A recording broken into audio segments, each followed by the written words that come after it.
Well, hello and welcome back to the second round of the Skip Barber eRace series. The 8-round championship heads from Laguna Seca all the way over to Belgium into the province of Liège, which hosts one of the greatest ribbons of racetrack the world has ever seen, Circuit de Spa-Francorchamps. Loved by most, this 4.3-mile circuit has hosted some of the biggest championships in the world. Racing has happened here for nearly 100 years, 1921, the first race at this venue. Fast forward 99 years then, and it's our turn to tackle the circuit. As it was a week ago, myself, Lewis McGlade, and alongside me, Elliot Bishop, the tight and twisty circuit of Laguna Seca is replaced with this wide open beast of a track that should see some of the craziest racing all season. Yeah, absolutely. I think we've all seen plenty of videos, not only of head-to-head racing, but also some interesting collisions over the years we've seen in Formula One and in some other series. This is a very, very fast track, so there is a lot of opportunity for passing and also some opportunity for some collisions. And with collisions as the subject, last round, not season, but round, we actually saw some really, really, really close racing within this series, which we were both expecting, obviously, with the format of all these cars being the exact same. And I'm looking forward to more of that here, Lewis, today, as these drivers, are able to qualify through the Skip Barber series and ultimately earn their way onto track. And I'm hoping to see some clean racing going forward. Yeah, of course, we've got most of the same names that we saw last time out in Laguna Seca. Obviously, Johnny Guindy, our championship leader, after taking both victories back then, obviously a week ago, comes into this with a decent lead in the championship. But it's definitely, obviously, it's not set. So, plenty of rounds to go, plenty of races to go, and a racetrack like this, it's sort of a bit of a danger zone because the thing is, it's very easy to lose sight of a race victory through slipstream and stuff like that. Coming into this, just to give you a bit of reference, as they're going in qualifying at the moment, about to come round to start their first laps of the session. Interesting that Guindy is heading the field and not decided to drop back behind someone else and pick up some slipstream, because that could be a big deal here. Guindy topped the Hot Lap Qualifiers coming into this, so he comes in, again, the number one on his car. The numbers reference to the position that they were on the leaderboard. It was a 2:25.138 that he set around the circuit, and Cadwalder, who is second in the championship, finished second in both races last time, a 2:25.359 to him, so a couple of tenths difference between the two of them. Obviously, they've gone through the Skip Barber racing school, and so they've learned some things from our instructors and stuff, and they've had a lot of help to get these cars up to race speed, on board with Gomez Jr. heading up towards La Source for the first time. Such a legendary circuit, Elliot. This run down through Eau Rouge, up over Radyon towards Les Combes, surely we're going to see loads of racing here. Yeah, absolutely. It's just an iconic corner, right? Like the amount of speed that cars are ultimately carrying coming up through this quick left into a right, back into a left. It's a pretty massive chicane, right? Like, if you can call it that. And just the speed with the amount of space on track and the constant turnings, really, it is iconic, and it sets up a lot of drivers in the past. As we see, I think that was Gomez Jr. just getting up into the back bumper of that car head. The one thing I was wondering here is with these lap times, obviously like an F1 car would be running this track at about 1 minute and 41 seconds. With these cars, obviously they don't have as much power. They're a light chassis, but it's a Formula Ford engine. I believe I could be wrong with that. It's Formula Ford, yeah, EcoBoost. Well, I can't remember how big the engine is. It's not the most powerful engine in the world, but very efficient. And to be fair for these drivers, not too torquey, so it should be quite easy for them to drive. What's a typical lap time that these guys are running? Do we know from 2:25 is what I would suspect we're going to see a low 25. To be fair, in slipstream we may see a 24 in this session. So that's interesting. I was wondering, as typically in like a qualifying session, most drivers wait a little bit for the track to heat up, for the grip to lay down. Or even just wait for, a majority of the cars to go out so they don't have traffic to drive around. But I think this is actually a strategy by some of these drivers just to fall in behind Guindy and ultimately, fall into the order to be able to potentially get in the slipstream. We do have a lot of fast straightaways. We have a lot of fast corners on this track. So I think that there's actually an advantage for a lot of these drivers that are back behind it that Guindy might not have. Obviously, Guindy, we've seen him proficient at setting lap times regardless of what position he's in. Typically, he's been in the lead. For the first round, he was in the lead for a few of the sessions and ultimately ended up finishing first. But I think to the benefit of the drivers just back behind, they're able to hop into that slipstream. They don't, I don't think that they're necessarily worried about the traffic because on these long straightaways, they're going to be able to get a little bit of an advantage, ultimately closing in, this is the front straightaway that we're seeing coming across the line. And if they're able to, make up a few tenths just to close the gap between themselves and the car ahead, that'll ultimately make them run a bit of a faster lap. So I think, Lewis, what do you think about that? Do you think that that's a bit of a strategy that these guys are deploying? They're not really, creating too much distance. They're willing to work around the traffic to, for the benefit of falling into the slipstream. Yeah, absolutely. The thing is, around the circuit in a qualifying session, you really have to think about who you're around. By the way, it's a 160 horsepower Ford EcoBoost engine. Thank you. As they come up towards Les Combes again, Guindy set a time of a 2:25.6 there without slipstreams. That's actually quite impressive. But that time hasn't counted, at least on the tower on the left-hand side. We'll see how that unfolds coming into this. Of course, this qualifying session sets the grid for race 1, and then when the race 1 finishing order sets the grid for race 2. So there is that at least. At the moment, at least on our tower on the left-hand side, it's Gomez Jr. who's topping the session on a 25.9, who we saw a little bit of contact. And the reason why I bring that up is because this is to talk to your point on working with traffic. Obviously, we saw him slipstreaming up. I think I thought it was Saxon. Obviously, Saxon set at 26.0. I don't know, it wasn't. I'm not sure who it was that he made contact with at the top coming into Les Combes. He was trying to bump draft. So obviously wasn't trying to go for a move, had picked up some slipstream and thought, look, I don't want to mess up your lap. I'm going to sit here and I'm going to try and bump draft you. I got messages from 2 people after a test race, Roy McDuff and Sven de Vries. Roy McDuff is new to the championship and Sven de Vries was in the previous round. Sven de Vries tried bump drafting Rory and then sent him straight into a wall. So I'm assuming that some drivers might try a bump draft. However, we are in open wheelers, and that's not exactly the smartest move, is it? Yeah, absolutely. And I think one thing that we should, not to distract from the point that you just made, but one thing that we should point out is, we do see some of the same drivers, Sven de Vries, Gomez Jr., Saxon. A lot of these drivers are the same, but one thing that is worth mentioning is that all of these drivers actually had to qualify again for round 2. So there is and if you're interested as a viewer to watch and potentially take part in this, there is a $20 fee that you pay to Skip Barber. You basically are able to enter the servers and set a qualifying lap time. And then the top 20 lap times are qualified to race in the Sunday race, which is what you guys are watching now. So what's interesting is even though we have a lot of the same driver names, we do have some new guys that were able to qualify into the field, into the top 20. But I think potentially more interesting than that, a lot of the drivers that we saw last round actually were able to re-qualify here, Lewis, and ultimately be able to continue their path in the championship. Which I think is quite, it speaks to their talent and abilities, right? Having a bigger field ultimately qualify for the second round at Spa. It is a different track. It requires obviously a lot of the same skills, but some different skills with the faster, the faster lap time, or the not necessarily lap times, but the faster, just practice on track. So I think that is also something that, I wasn't necessarily expecting, to see, much of the same field was something that I was expecting, from the get-go. But we see some new names on the board as well. Yeah, most of them are the same. I think it's 15 drivers are the same. This round might actually be 14. Same from the previous round as they are here today. A few new ones. Highest of them was Seth Foley, who set 26.040. Currently sat in 9th position on the standings on the left-hand side, so 8 tenths off of the time that he set to get into the session. There was obviously new names like Roy McDuff.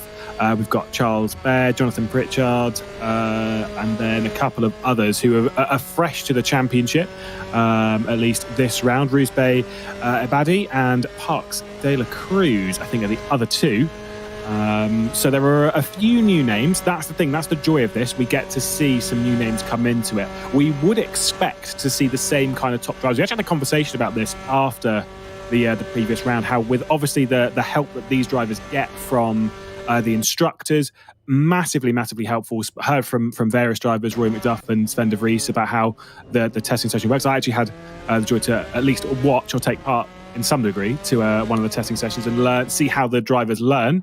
We're on board with Gindi now, who I think has just crossed the line to finish his final lap. So it's a 25.622 for him, and it could be a second consecutive pole at the top end. Hunter Manley not able to set a time on his out lap at the moment, and so will not set a time as the timer has already ticked down to 0. The thing is, with a session like this, 10-minute session, 2-minute 20-second lap, you've got to get your laps in early. Yeah, absolutely. I think that Gindi, I know that you mentioned previously that he had set a fast lap. I'm not exactly sure where that came in. I know that it was a 225 something. But I don't know if he potentially had, an error on that lap where he dropped it, one wheel too many and ended up having that lap disqualified. But as we saw with the last session, Gindi's not on the tree at all, right? Like with the last qualifying session in the last round, Gindi wasn't anywhere to be seen, and then all of a sudden he's on pole position, right? Like I feel like that's his motto. He goes out and he sets one lap, and that lap is the one to beat for the rest of the drivers. So I think with Gindi, he's ultimately proven himself as the driver that is the rest of these guys want to beat, especially in the qualifying sessions. He's blazingly fast. But to go back to your point, 2 minutes and 25 seconds, 10-minute session. You don't really have that many opportunities, and especially with a very long track like this one, you make one mistake, and if it happens in the early bit of the track, in turns, let's say 5 and 6, you have another 15 turns to complete before you have to basically have an opportunity to try again, right? So with that many corners, with that much distance, that much time, you put yourself in a position where you can't make those mistakes, because the second that happens, you have let's say you're able to put in 5 qualifying laps, if that's even possible, maybe 4, maybe 3. You have no other opportunity, right? If it's late in the session. So I think with that being said, obviously we're seeing the qualifying results now. Gindi was able to come in first, Gomez Jr. second, Saxon in third, and then Kerstetter in fourth. And one thing to mention as well is that the number plates actually get reset for this session. So these are their number plates. So Gindi has one. Obviously, he qualified first in the qualifying session for the race rounds today. So those do correlate with this track. So Kerstetter actually finishing in fourth, having qualified 10th, is actually a pretty large leap of 6 positions. And as you can see, Cadwalder dropped down to 7th. De Vries sitting in 5th. It's funny because last time we talked about him, he quoted us. He wanted to be in 5th by the end of this thing. So it's 3rd today. Yeah, he go ahead. It's supposed to be 3rd today, I think is what he's aiming for anyway. So yeah, things have increased. Either way, I think we'll very quickly go to a short break before the first race of the day.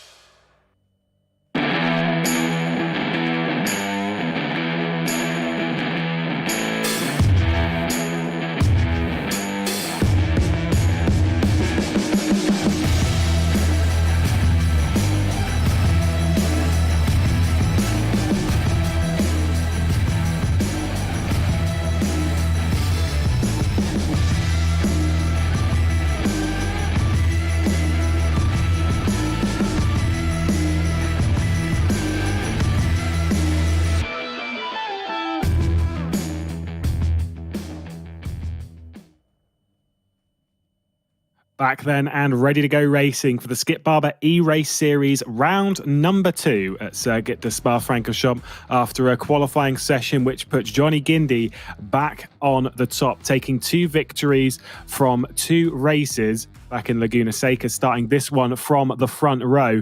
And it's going to be Gomez Jr. alongside tight stuff at the top end of the championship still. Cadwalder, who's starting this race way down in the pack. I think it's about 7th or 8th place that he's starting this one. He is second into the championship. The lights will be on ahead of them on the run down towards La Source for the first time today. Who is going to come out on top? Currently starting then, it is going to be Johnny Guindy leading the way comfortably from Gomez Jr. Sven de Vries with an excellent start, looking down the inside at the first corner. He was telling me that he thought he got a great start prepped.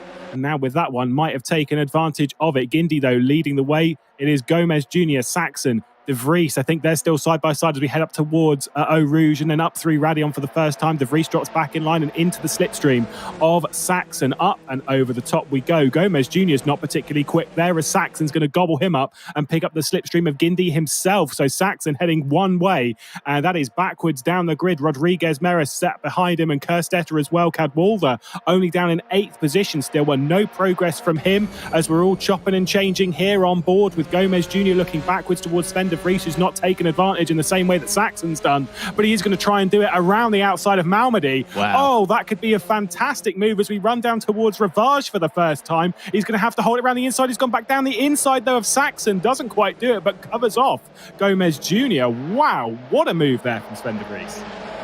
Yeah, I don't even know what to say right now. The start was absolutely impeccable. Obviously, with this many cars in the field, they're all going the exact same pace, especially from a standing start. There can be collisions, but not a single one in the backfield. This is a very rare event, and props to the drivers for that. All credit going to them. We saw coming down I would guess that's the front straightaway just after turn number 6, the back straightaway rather. We saw them go 4 wide back in 8th, and I think Short actually pushed through to pick up a few spots there. But my goodness, this is a race being set up for us to watch. This is about as good as it gets. Obviously, the start seemed a little bit uneventful, but that is a very complicated thing to be able to navigate the traffic, especially with all those cars. And as I'm saying that, I believe that was the car of De Vries getting in behind Saxon. And I might actually have that backwards. Nope, I don't. No, There's it's De Vries. true. Yep, going through the 5 car of De Vries, now in second, and his eyes are being set on Guindy, who's just ahead, and it looks like Saxon might be on the inside here.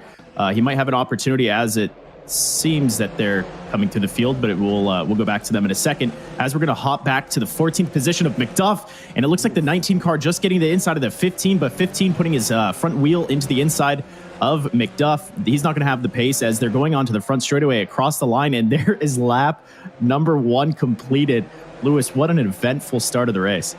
Yeah, Rory McDuff started from the back of the grid looking for a hard charger award here, up to 14th position already, comes into it. The number 14 did a decent bit of racing around here recently as we jump up towards the battle for 4th place. Saxon leading. You can see Kerstetter as well, who I think has got by Rodriguez just through this point. Oh no, sorry, that was Saxon trying to attack Gomez Jr. So whilst it's all going, Guindy's run away at the top end. We're on board with Saxon now, trying to get past Gomez Jr. and picking up the slipstream of Sven de Vries after making that move going up towards Blanchimont and then holding it at the bus stop chicane. Sven de Vries might be into a little bit of trouble here coming in towards Les Combes. Defends a little bit to the inside. We've still got Gomez Jr. on the inside of Saxon as they're going to go side by side for the opening part of Les Combes. Saxon onto the podium. Just want to note one thing. Jablonski, who's the number 13 car, came into this in 5th in the championship after a stunning drive in race 1. Finished 3rd place. Chattini. Oh, no. That's a shame. Fresh position and a freebie for the likes of Olivier Fortin, Pritchard, Manley, Dela Cruz and a lot as he drops towards the back of the field. But yeah, incredible drive last round from Jablonski. Down in 11th place now.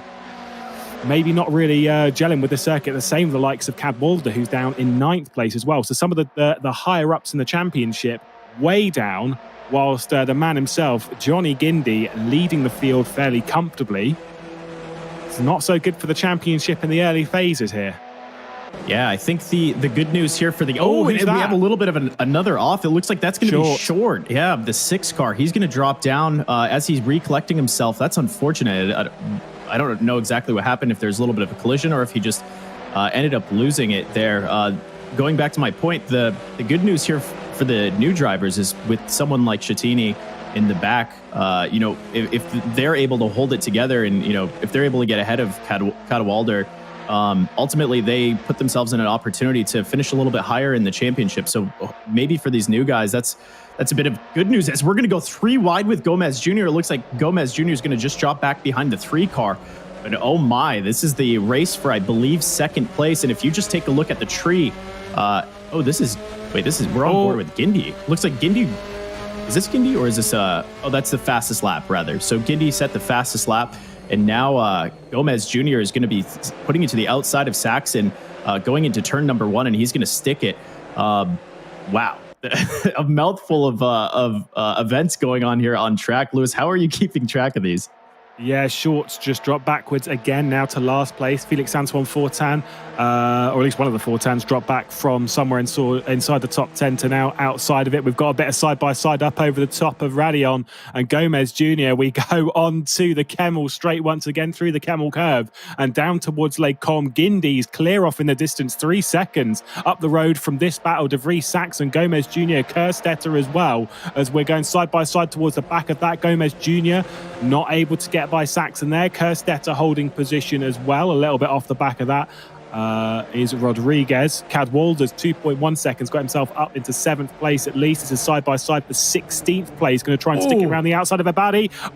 Goes for a little bit of a chop there, and Bear goes round and drops down to 19th place. Not sure, the camera angle is not exactly the best for telling us what happened there, whether it was a chop or whether it was an over-ambitious move from Abadi. But either way, on debut, Abadi getting into a little bit of contact down in 16th place, back up in the top 5. Kerstetter, the number 10 car, up in the top 5, doing a good job as well. Rodriguez Mera directly behind, and the number 9 car obviously learning very well from their instructors. I'd say Jablonski, I was criticising him a little bit earlier, got up into 8th position courtesy of everyone else's mistake. So, obviously the instructors are teaching them how to drive very nicely.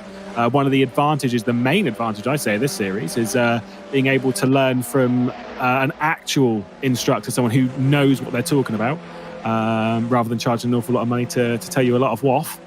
So it's nice to actually have someone basically tell you how you're doing it, how you're going wrong. We've got a bit of side-by-side heading up towards Blanchimont. I think that's going to be Gomez Jr. on the inside, making the move, sticking up into 3rd place. He goes. Nice move, pretty simple. The Blanchimont curve is not quite as terrifying in these cars as it would be in, say, a Formula 1 car. So side-by-side, and it's actually relatively easy considering the downforce and the speed that they're approaching it with the 160 brake horsepower. Ford EcoBoost engine. Gindy, another fastest lap of the race, a 25.984. A second quicker than anyone else. This car, by the way, I think we discussed it a little bit beforehand, very hard to drive, very oversteery around the circuit, which means it's going to heat up those tyres quite quickly. But we're halfway through the race. Gindy's leading comfortably. I think he's pretty happy with the setup at the moment. I'd imagine that most of these guys are in the top gears as they go through this track. They're pretty much full pace with this EcoBoost engine. They're not shifting through gears too often unless they come to a crawling halt on a few of like the chicane corners. But I'd imagine like we're looking at Schettini, and he's in 6th gear already with an entire straightaway ahead of him, and it looks like he's going to get back up behind, I believe, was that a body, and it seems that he was potentially just catching him a little too quickly. Maybe he didn't know how far the front wing of his car was ahead, and he got up behind. One thing that I was let know was that bump drafting is not allowed, just based on the fact that these cars just can't do it in real life, and the sim is not going to allow them to do it either. So these guys have to be very careful not to get up behind the car ahead as that front wing just gets underneath the back end and ends up lifting it up, which is why you see the back of the car ultimately spinning out and the front just directing off into the grass. So with 6 minutes to go, one thing worth mentioning and going back to is the Skip Barber, right? This series, for a lot of these drivers, this series is about working with the driver development. Sometimes it isn't necessarily finishing on a pole position or on podium or a pole position, but ultimately bettering your qualifying and your hot lap result. As I mentioned earlier, all of these drivers had to set hot laps. Their driver numbers are corresponding with how they did in that session, in that hot lap session. And then Skip Barber actually, just as you mentioned, works with these drivers individually, as I think this is going to be Gomez Jr. going to the inside, the 4 car of Gomez Jr. on De Vries, and De Vries is now put to the outside. But yeah, Gomez Jr. going to the inside, potentially working through some of the pointers that Skip Barber gave him, as it looks like they're going to be going too wide into the final chicane, and it looks like Gomez Jr. is going to hold off onto the front straightaway coming across the line, as De Vries is just locked in back behind Gindy now with 5 1.5 second lead. So with all the battling that's happening for third place, I mean, you can look in the, just behind, look at how much traffic there is in this race. I mean, this isn't a race where, you've got a guy a lap ahead. This is, Indy's 5 seconds, but just behind in second place. The battle is raging on. Not even a second between these guys, as they're pretty much bumper to bumper coming up through this next lap with just about 5 minutes to go. But as I was mentioning, with the qualifying, the hot lap result, these drivers ultimately are working with Skip Barber. And if a guy that qualified 13th finishes, third or second or fourth, if they do any better than they qualified, I think that's a win in the book of a lot of these drivers, is just developing themselves. A lot of these drivers ultimately coming from different backgrounds. And the back and forth by Gomez Jr. He looked to the inside and then he swept outside, but it looks like De Vries is now going to be looking to chase, and he's just off the back end of Gomez Jr. here. Oh my goodness, the move by Gomez to look to the inside and then flip it outside and surprise him. But it looks like Gomez is going to lose it. And now he's dropped back, to sixth position or fifth position? Oh no, for Gomez. He was looking so good right there with a few of those moves, but maybe just potentially overcooked his tires, and now he's back behind, and De Vries is in a position where now he can chase Gindy. Yeah, I don't think he'll be able to close that 6.3 second gap over the next. It'll be 2 laps at the end of this one. So I don't think he's going to be able to close that. Just overcooked it. I did wonder if Gomez Jr. had overdone it, considering how early Sven de Vries brakes. And Sven de Vries is not the kind of driver to brake early in that kind of situation. A big race. It was a great move that Gomez Jr. put on around the outside of Les Combes, gave him the perfect run through Malmedy and then down the hill towards Rivage. We're on board with Rodriguez Mera, who's moved up to 4th position courtesy of that, as Gomez Jr. has come under attack from Saxon and Cadwalder, who's making a good run up the order. Of course, Cadwalder, we spoke in the last round that he's done some decent running in this car. Not decent running, he did a little bit in this car at Circuit of the Americas, has Cadwalder, so has a little bit of experience. Only started racing in the real world realistically last year, and is doing some great stuff. And now part of this, going to try and go down the inside is Saxon, and he's going to get that move done on Gomez Jr. as Gomez Jr. also gets jumped by Cadwalder. Oh no, not quite. Cadwalder's just there or thereabouts. 228.1 for him, so closing very quickly onto the back end of this. It is a bit of a train that's allowed De Vries to clear off. Those of you that are sitting thinking, I'm not going to tune into the next race if it's going to be like this. I had a thing from Sven de Vries who said that he was confident that if he could get near Gindy, he could start challenging Gindy. And I know the pace doesn't really seem very much, but in the slipstream you do gain quite a lot around here. So don't knock it just yet. Either way, up and over the top on board with Gomez Jr., the number 4 car in 6th position. We've got a bit of side-by-side up ahead as that Saxon getting past Rodriguez Mera for 4th. Kerstetter up the road in 3rd position. He's just a little bit clear of this battle as we look back towards Saxon, half a second off this. 1/10 clear of Rodriguez Mera as we run through Les Combes. Oh no, contact, no. Oh no. Saxon there, spun around, and now in the middle. Whoa, yeah, be careful. Let's be careful, that's Rory McDuff. Oh no. He just accelerated as there was a car coming around the circuit. Not the smartest move, unfortunately. And Rory McDuff is the one who's paid the price of that one. And I wonder if Rory McDuff has actually not spun around. He's got up to 9th position from the back of the grid. Incredible stuff from the number 14 car. We'll see if he's keeping on going. Cadwalder now in 5th place.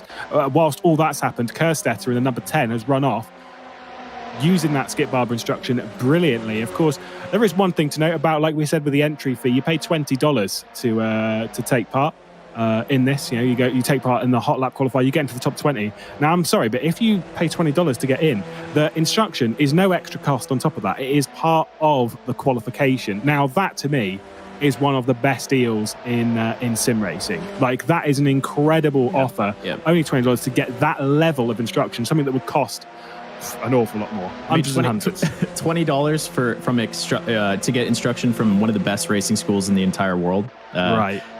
That's a pretty good deal. I don't think you're going to find that on OfferUp or Fiverr. So that's a pretty Craigslist? Is that one for you? You call it Craigslist, don't you? Oh, here we go. Got a bit side by side. Cadwalder now up into 4th position. He's on a charge, isn't he, Elliot? Look at this 2x2 as they're going to be coming down to the final corner. My goodness, it's 4 cars. It looks like Oh, and I thought Cadwalder was about to go around there, but yeah, I was just about to say, it looks like they, it looks like a formation lap more than it looks like a race. But man, 7 seconds left on the clock. I actually didn't even keep my eye on that. So this is gonna be their final lap. As we mentioned in the last round, this isn't run by a set amount of laps. It's not going to be 10 laps or 15 laps. It's going to be a set amount of time, which is 15 minutes. And depending on how many laps that they're able to get done in that 15 minutes, that's what ultimately ends up happening. And as you were talking the last lap, I was wondering to myself for a second if this would be the final lap, because we don't actually know. Obviously, these lap times take about 2.5 minutes. But as we see here, this is going to be Rodriguez, Mera going to the outside, and they might potentially go 4 wide here down the back straightaway as they're going to be coming into this corner. This is going to be absolutely crazy. I think that's Jablonski just behind, looking for an opportunity here. He's going to be looking for the door to open up. And I think that's the 11, or is that the 13 car just back behind? That's Jablonski. Yes, that's Jablonski. So he didn't really have an opportunity there, but he was just waiting for the door to open for him, as all 3 of those cars were going to go wide. But it looks like Gomez Jr. is going to hold his position. And my goodness, Gomez Jr. dropping back in the order as we saw him fall behind. And it looks like he's going to find himself back in 4th position. Gomez has found himself in the position that De Vries was in last round, where he battles the entire race and somehow he works his way back up. He doesn't lose too many positions, even with that mistake. And Jablonski. That's Jablonski. Hopefully he doesn't collect any more drivers, as he's going to get himself back on the track. A good move to, not put himself back on the race line. As you see, he's staying to the inside, but look at Guindy coming down the straightaway, and it seems that he's in 8 seconds in the lead. So it looks like as long as he doesn't make too much of a mistake, he's going to find himself as the winner of round number 1. But my goodness, Foley's going to find himself in position, and he's going to hop up from 7th to 6th position here.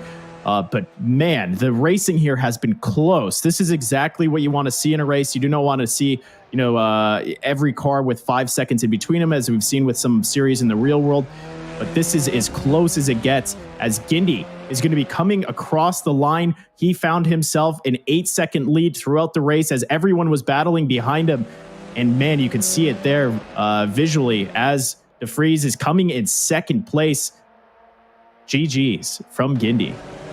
Yeah, Kersteth is going to come across in 3rd. This is Rory McDuff. I think he's got by Jablonski, as Jablonski's gone straight on at the bus stop. So Rory McDuff, 20th. Oh no, 9th. Jablonski. What a drive. Yeah, Jablonski's gone way off, big style. And so he's dropping backwards down the order. Yeah, I've seen that happen a couple of times, even today.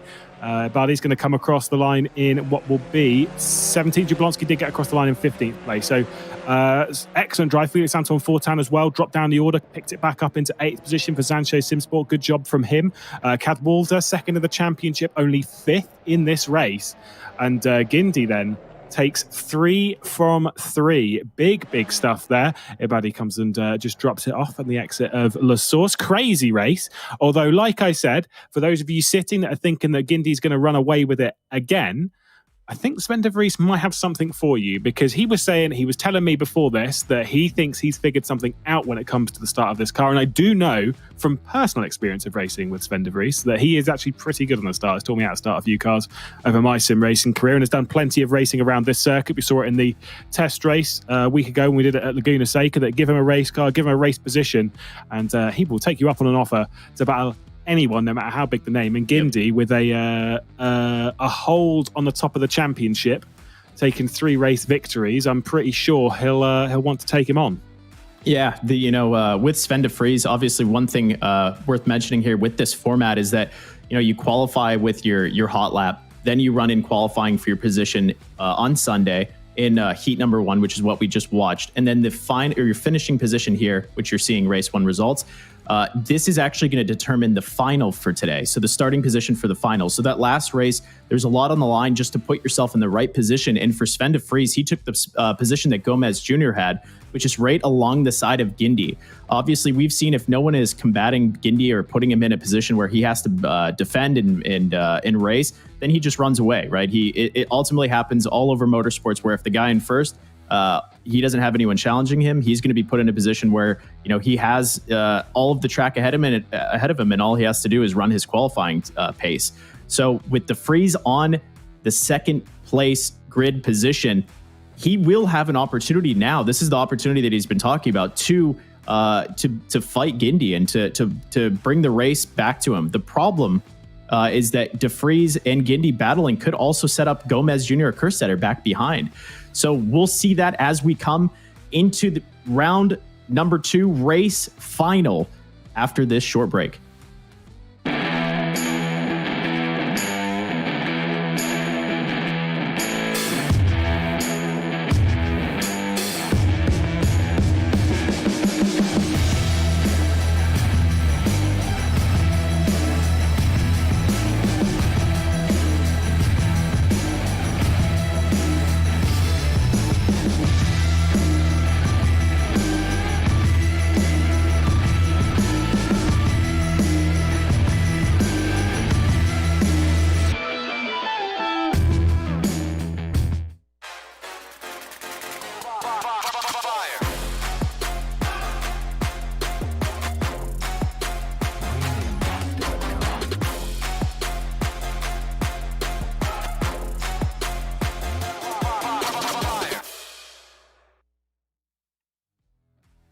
Welcome back to Spa then. It's time to go racing for the second time this afternoon here in the Skip Barber eRace Series Round 2 at Circuit de Spa-Francorchamps, a race which allowed Johnny Gindy to take a very, very strong position at the top of the championship, but he is going to have a hard race this time. Second position on the grid, Sven de Vries has just messaged me between races, says this is it, full attack on Gindy. So he is ready and waiting to attack. Of course, the car very oversteer. We saw a few of those drivers biting on that. Maybe there's going to be a bit of an overpush, although if there's someone that can drive an oversteery car, believe me, Sven de Vries is it. There is your race 1 results, and that would be the grid that is going to set it up. Of course, the race finishers from race 1 are going to be the race start here.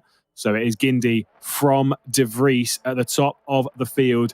Gindy will be on the inside, De Vries on the outside, the run towards La Source for the first time of what should be 7 over a 15-minute race. We are underway. Not the best start from De Vries. Gindy's going to hold it nicely up towards La Source for the first time. De Vries going to try and pick the outside. Maybe going to get a little bit of a dive bomb in the background from the 10 car. No, he doesn't.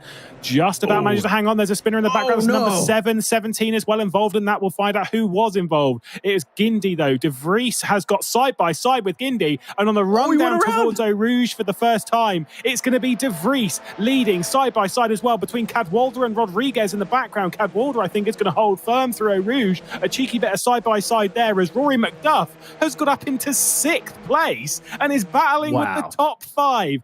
Absolute madness at the bottom end of the top 5. Gindy retakes De Vries. Massive crash in the background. Absolutely monstrous. We'll focus on the foreground, though. Oh, that's a big one. That is absolutely huge. Only the top 6 or 7 clear of that. Gindy leading De Vries, though.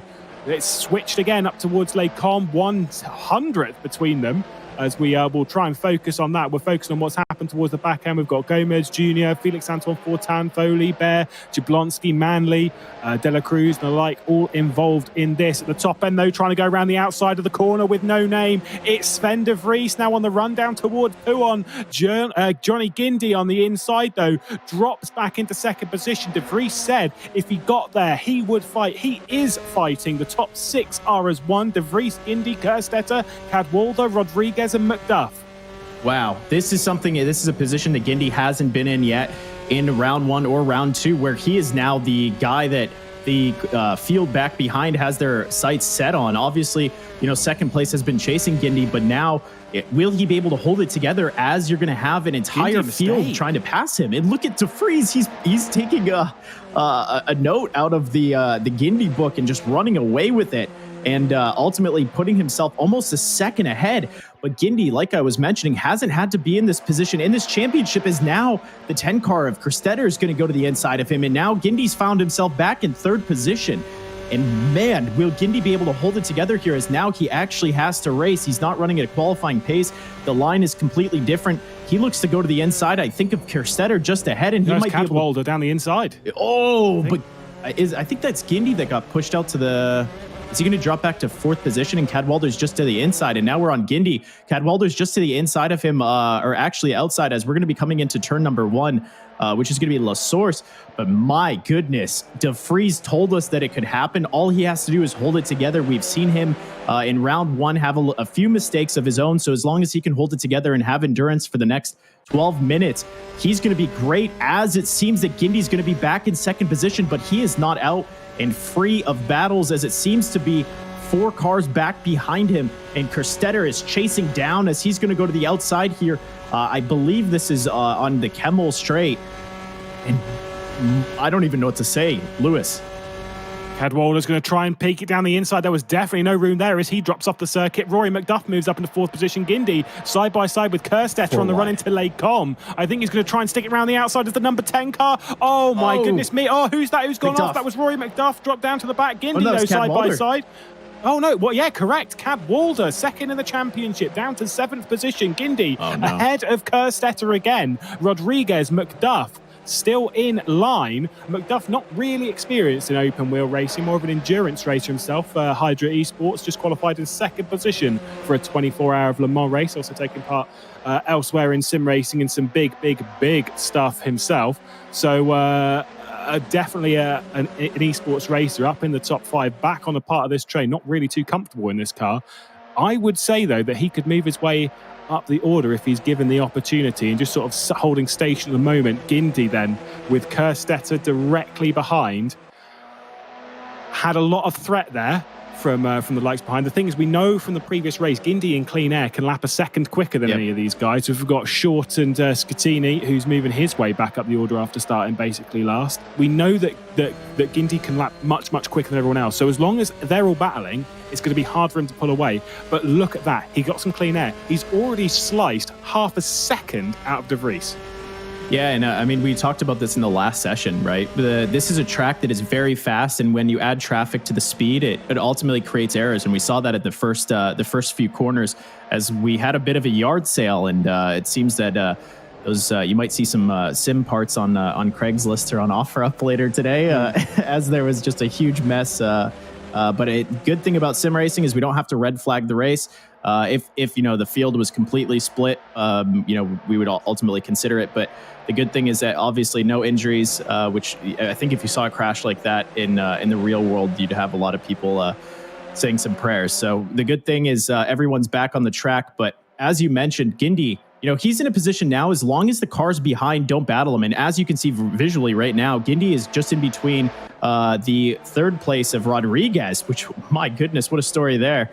Gindy's got himself clean air ahead of him, and as long as Rodriguez and Kerstetter are fighting for 3rd place, Gindy might actually have an opportunity to catch De Vries, but De Vries is running away with it currently. But as you mentioned, Gindy now, he's got a little bit of a gap to catch Sven De Vries, but as soon as he catches Sven De Vries, Sven's going to go back into battling mode. And as we saw with Gindy a little bit earlier, maybe Gindy's the better driver when he's by himself, but maybe Sven's has a little bit more proficiency when it comes to battling head-to-head. And now I think that's a body going potentially from 15th to 13th. And 2 positions. Oh, no. Contact. There's Big Death. Oh, my goodness. That's not very good. Was that Jablonski again? And Foley. Oh, no, yeah. Jablonski and Foley. And one thing that I noticed was that one of the saddest stories right now is that Gomez Jr. dropped back from where he was. I think he was in the top 5 all the way down to 16th at the start of this.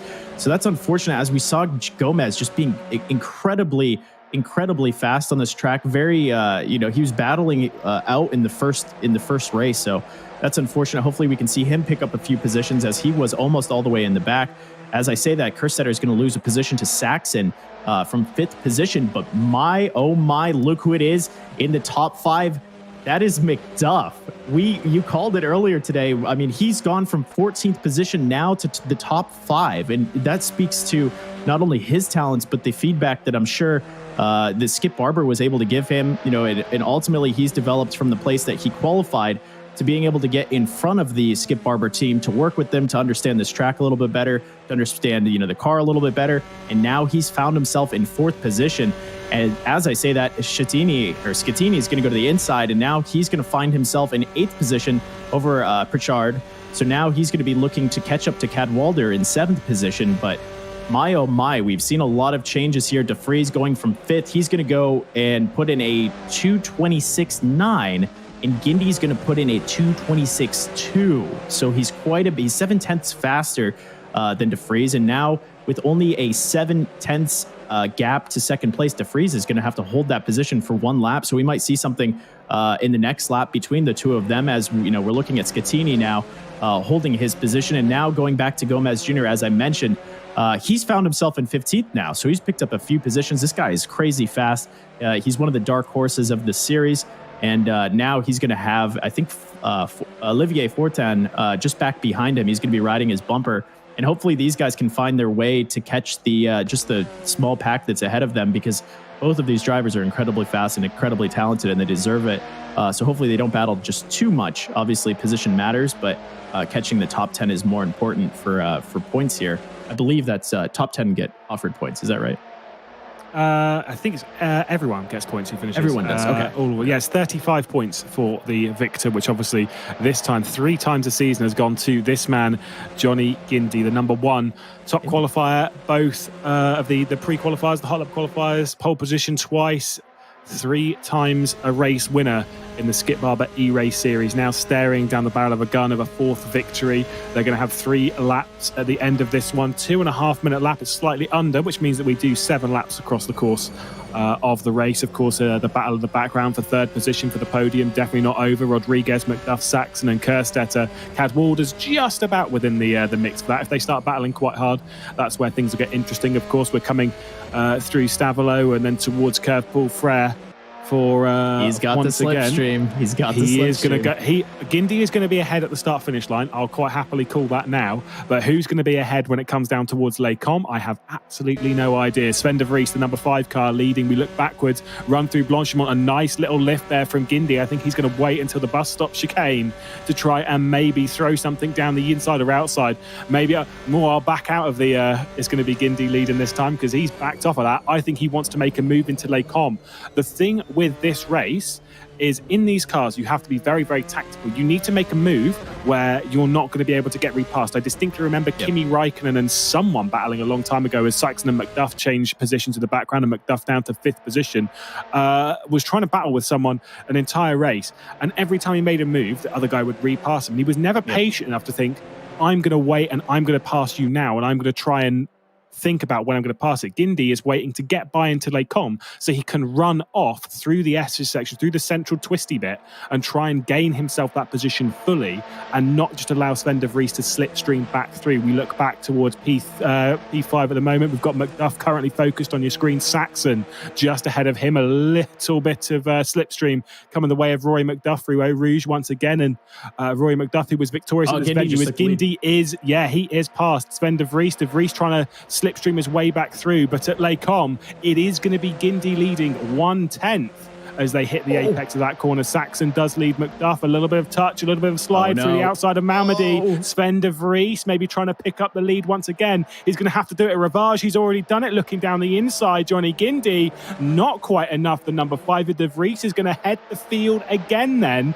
So wasn't enough for Guindy, the wise man of Sven de Vries. Maybe using that excellent racecraft to his advantage and still holding the lead. Yeah, absolutely. I think the racecraft really comes down to it. It seems that Guindy was driving a bit of a defensive line. Obviously, as you mentioned, the second that you start battling, right? The second that you start looking to the inside, or you make a pass that, let's say these guys are passing into like La Source or Rouge, you have to imagine that by the time they get into turns 2 and 3, they're already in 5th and 6th gear. So the best opportunity for passing, and where drivers don't really have an opportunity to make a move again, is on the front or back straightaway. Get into the draft, catch up, use their acceleration of the car ahead to ultimately create a slipstream so you can propel past them, and then you're in position at the end of that straightaway to make a pass, to basically lead into that next corner. It is really important not to make a pass into something like the bus stop, because ultimately it's a drag race coming out of it, right? And then you're putting yourself in the position for the next corner, because neither of the cars have slipstream. They're just drag racing. Oh, and Guindy gets a little bit loose there, but you're just drag racing, which by the time you get to the corner, one of those cars is not on the racing line, right? So you're picking up dirt, you're picking up the marbles that are coming off of the tire, and then you put yourself in a position where you're driving a very awkward line. And McDuff is going to drop back to 7th. Oh, that's terrible. He's off somewhere. He is down in 8th position now. Something's happened at bus stop for him. Man, that was a 6-second lead that between 7th and 8th position. So it seems that he fell back quite a bit. So that's unfortunate for McDuff, but hopefully he can get his paces back and hold it back together, as it looks like he's just going to be right on the back bumper of Pritchard in 8th position. So that's, unfortunate. As you see, not too much traffic just ahead of them. So there's a bit of a gap between, I believe that's 7th and 8th position to Schettini. But Kerstetter's now actually going to go past Cadwalder up into 5th position. So he's going to hold the position that McDuff once held. But one person that I think we should focus on here is Rodriguez in the 9 car. Qualified 9th, and now he's in 3rd position, just ahead of Saxon. And Kerstetter just losing it a little bit there. Cadwalder's going to go back, and he's going to have to cut the track there to hold it together. I think if he tried holding it on the racing line there, he maybe got on the brakes a little bit late, but if he tried collecting that, he would be in a much worse position than he is now. So he's just going to fold back behind into 6th position, back behind Cadwalder. But Rodriguez Mera in qualifying 9th and now in 3rd position. We've seen him. He's been a bit of a dark horse in round number 1 and round 2. We haven't really focused on him too much, but there he is, 3rd position, just behind Guindy. You see him with the yellow fins on on his car. He's catching up back behind, and he's in a position where he has clean air ahead of him. Will a bit of that Skip Barber training come into play here, as he's going to follow in behind one of the fastest guys that we have in this series, which is going to be Guindy. He's going to be able to watch his racing line if he can keep it in and close. And if these guys battle, De Vries and Guindy, there is going to be an opportunity for Rodriguez Mera to actually catch up and potentially put himself ahead in a higher podium position, or in a finishing position. So he could find himself in 2nd or 1st place, only 2 seconds behind. But as you can see with this backwards facing camera on Sven De Vries's car, that's Rodriguez off in the distance. That's him. Not the red car immediately behind, but the one just behind that. And as these guys are going to battle here, 20 seconds left. This is our final lap. Lewis, will we see Rodriguez potentially finding an opportunity here? It could well be. He hasn't scored a point in the previous round. He is 0 for 0 on the championship coming into Spa. And now, potentially, with a strong hand on a podium and maybe the potential for something more. One final lap around the 4.3-mile circuit to Spa-Francorchamps. We're currently on board with Johnny Guindy, our championship leader, 3-time race winner in the Skip Barber eRace series, as we run through Eau Rouge and up through Raidillon.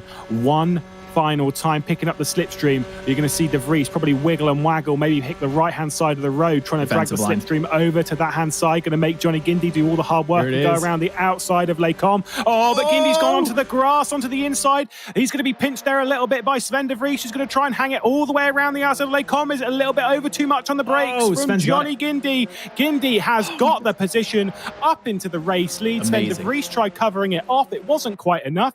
And Johnny Guindy up into the lead of the race. Can Sven De Vries respond in any way in that number 5 car? It is looking like it's going to be ones across the board for Johnny Guindy unless Sven De Vries can do something about it. 2 pole positions, 3 race victories, 2 top qualifier spots from Johnny Guindy, looking for his 4th consecutive victory in the Skip Barber eRace series. Sven De Vries dropping back already. I don't think he's got anything for him. We'll have to wait and see how the slipstream works out of Stavelot, and on the run down towards the bus stop chicane through Blanchimont in between that. It's been a great drive from De Vries though.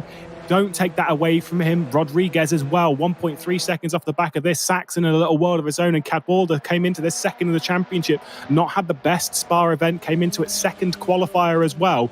Only 5th position, 1.4 seconds off of the back of Saxon. Could gain something unless he loses something to Kerstetter. It looks like Johnny Guindy, though, is in a prime position to take that 4th consecutive victory. I think that slipstream is going to be pretty hard fought for Sven De Vries. It was a great race, a well-timed, aggressive move from Johnny Guindy, and dived it down the inside and, gained that position beautifully. It was a tough defence that Sven De Vries put up. Coming through the bus stop chicane then, wow, it is the big one. The number 1 on top 4 times consecutively, and that is another race victory then for Johnny Guindy. Sven De Vries in 2nd position. Good stuff from the top 2. Rodriguez as well, the number 9, like I said, came into this with a big old goose egg.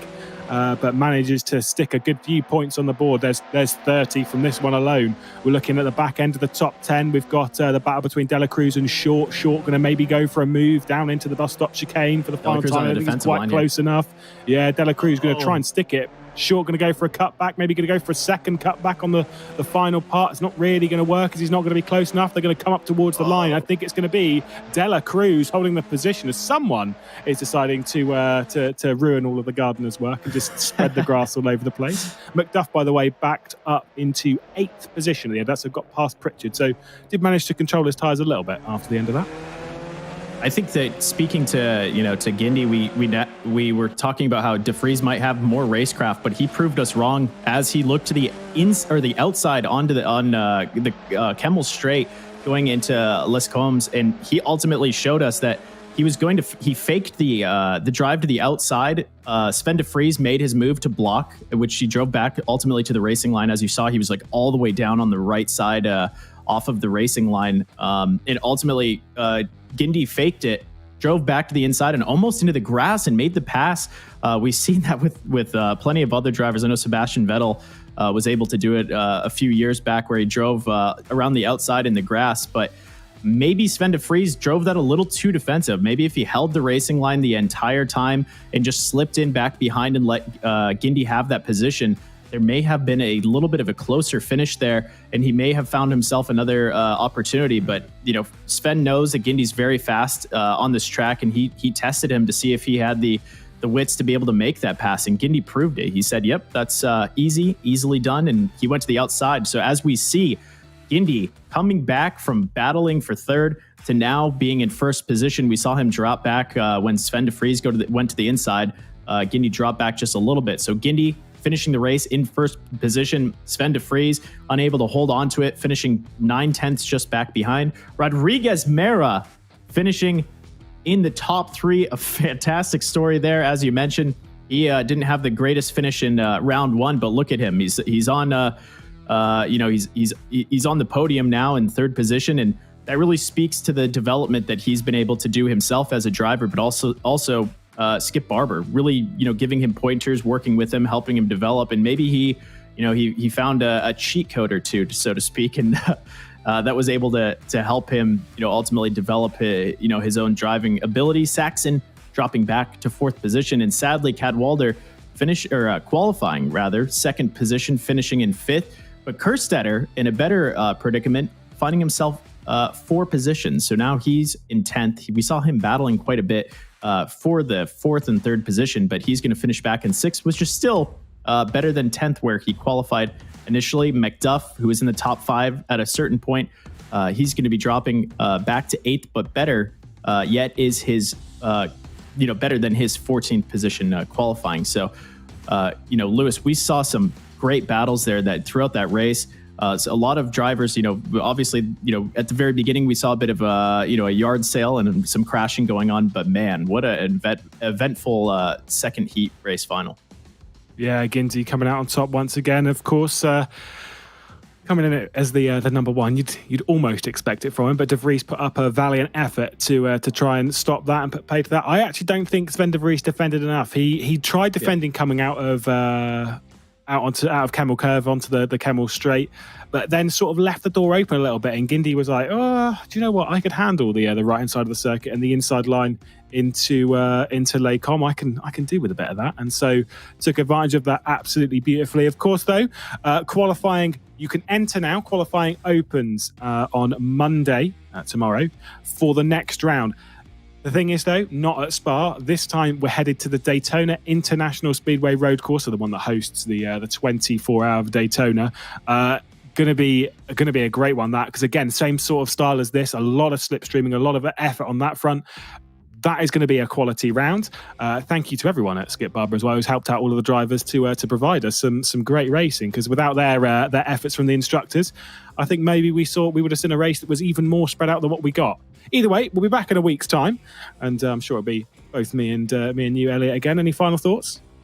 Yeah, I mean, I'm happy to see more competitive driving, in the races. I'm happy to see some new names show up in the series, and some of the same names. The storylines are really, drawing themselves out, which is always good for us in in the commentary booth. But as we mentioned earlier, you could be one of these drivers for a $20 qualifying cost. If you make it into the top 20, you can work with the Skip Barber driver development team and ultimately find yourself as one of these drivers. If you can prove your way, you can make it.